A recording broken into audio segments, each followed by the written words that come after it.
హనుమంతుడు అక్షయకుమారుడు జరుపుచున్న సాటిలేని ఆ ఘోర యుద్ధమును చూచి భూమి దద్దరిల్లెను.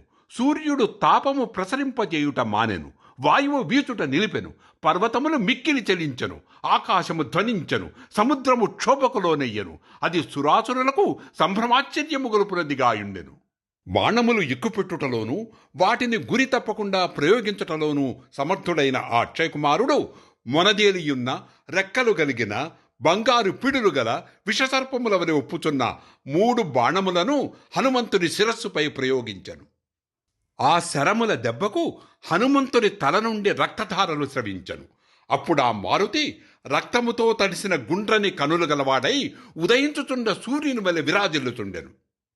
వీరుడైన ఆ అక్షయకుమార్ని చూచి హనుమంతుడు హర్షముతో పొంగిపోయి రణోత్సాహముతో తన శరీరమును పెంచి ఒక మహాధ్వని గావించెను.